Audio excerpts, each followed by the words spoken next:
guys, it's Kylie. Welcome back to my channel. I am an author tuber and an author, obviously, who has some things to share. And this PrepTober video is probably one that's closest to my heart because it's one thing that I suffer with doing on a regular basis. Not because I don't know how, but because I am a workaholic and sometimes these things go by the wayside. Not in the extreme sense, but sometimes I just forget that self-care is important. And this is what this video is going to be about. This is PrepTober. NanoWrimo is just around the corner. It is 30 days of absolute insanity where we crazy writers who are wonderful and creative come together and try to bust out a 50,000 word novel in 30 days. And I've done it. It's a rush. It's exciting. You get a hangover when it's all over, but it was totally worth it. However, there are some things that you will need to really be conscious of when you are doing NanoWrimo, because NanoWrimo, we're authors, we're writers, we're creatives, so we naturally have a tendency to be bugs. And by bugs, I mean we like our pajamas, we like our LuLaRoe, our loungy pants, our desk or our couches, and our comfort snack food, and we love to just be in that state because that's our writer state, and that's fine and that's great. However, being stuck in a writer state for 30 days is not something I would recommend, because I've done it and I've crawled out of the office that I am in, and my husband has been like, oh dear God, the creature from the deep has emerged. And he's not wrong. So here are some things that I have found that I have to do for both the Camp Nanos and also and especially for NanoWrimo. Because again, I'm a writeaholic and a workaholic when I have a challenge, and me goes second to my writing. So, number one, you need to get sleep. And not naps, not 1 hour at a time, and I'm gonna sleep for an hour and get up and finish this chapter. No, you need a night of sleep. You need 6 to 8 hours of sleep. If you are a woman, most likely you will need 8 to 9 regularly. However, I know that not all of us can get more than 6 to 7 hours of sleep, and that is fine. I have insomnia really bad, so I too struggle with sleep. But not sleeping and trying to do 30 days of it in a row on little to zero sleep, well, you would die if you did zero sleep, but on as little as possible sleep to get the most out of your day, especially if you're doing nano and you have a full-time job or you're going to school or you're a student in high school, if you're a mom or a dad and you have kids or you have obligations outside of the home, you need sleep. Don't sacrifice sleep, because sleep reinvigorates your body and it definitely helps your mind. You need sleep to let your mind sort through everything that you've been through so that it can decompress. And when you don't get sleep, your creativity is going to just go whoom. It is sometimes on the nights that my insomnia is the worst, I find that my creativity is like, because I have slept, but I have not slept during my circadian rhythm, and I am tired and I have no energy, and my brain is like in this foggy place. So you need sleep. Don't slack on sleep. You need it. You just need sleep. Choose one day out of every single week where you don't write, if this is possible. And if this isn't possible, then choose an afternoon or a morning during the week that you take for yourself. Because let's face it, writing a novel in 30 days, 50,000 to 60,000 words, it's a lot of brain power. It takes away from a lot of our normal everyday things that we like to do. So we need to remember some days we need to take it for us. We need to take it back and remember that this is fun. It is a challenge. Everybody seems to be doing it, but don't feel pressured. If you need to take a morning or an afternoon or even a day or even a weekend off, plan for it in advance and just take some time for yourself. Watch a movie, go on a date, hang out with friends, play with your cats, take your kids to the park. Do something that gets you out of writing. It's kind of like a cheat day for like people who exercise. They eat really, really healthy and then they have a cheat day where they either get like fast food or they eat something that's not so healthy, and your body's kind of like, ooh, I gotta break this down faster. And it keeps your metabolism kind of on its toes.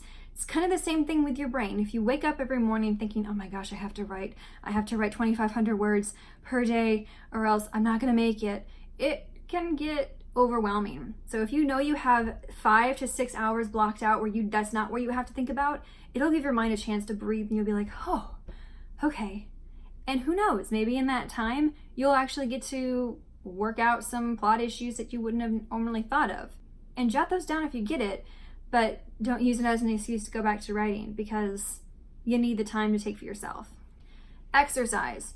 If you are like me, I enjoy sitting for long periods of time. However, that is horrible for my body. I have high scoliosis, adult onset, which is very strange. Like, I saw the x-ray and I was like, "Argh." My neck is literally like, well, that's not like near, it's like that, like this. So like everything leans that way, and it's all up in the back of my neck. So I was like, that's fun. And I have noticed that 30 years old, you get a whole host of wonderful new experiences called ouch. I don't bounce anymore. So be good to yourself.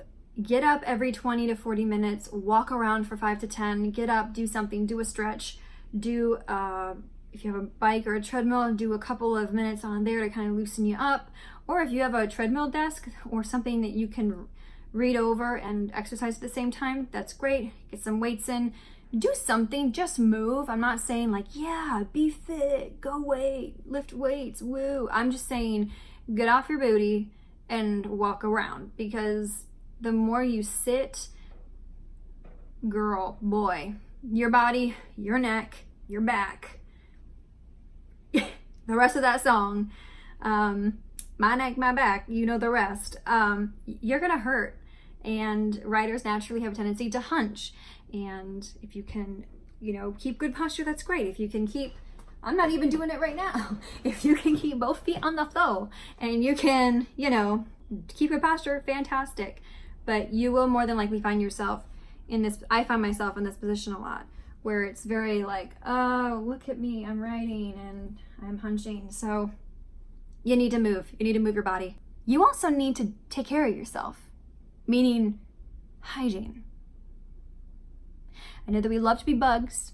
I know that we love to just sit and permeate in our writerliness, but you do need a shower and you do need to wash your face. So sometimes when I'm having a really hard time figuring out a plot or I'm stuck, sometimes I'll go take a shower. And it helps because you're sitting in the shower, you have nothing to do other than talk to yourself, sing, or think. Sometimes I work out some of the hardest issues that I have in the shower, and it's gonna make you feel better. It's gonna make you feel clean. It's gonna make you feel more awake, and it's gonna rework your brain to be like, I'm awake, I'm refreshed, I'm reinvigorated, let's do this. Same thing with washing your face. You sometimes might need to take a break and just go wash your face, like rinse it off with cold water, enjoy it, or give yourself a 30-minute facial. Slap a mask on there and go lay down and listen to a podcast or listen to the birds outside your window, and you would be surprised at how much goodness that will just do for your body. And this is all about mind, like mentally, you need this. You're writing for 30 days in a row. You need to take care of yourself. Talk to your writer friends when you feel stuck. That way, or watch AuthorTube like I do, so that you don't feel so alone.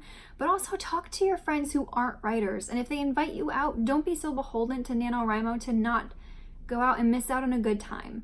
Sometimes going out with friends or taking a break from your world in your writer den and moving out into like the real world where everybody else is can be a good thing, and it can really put some different things into perspective for you, and you deserve it.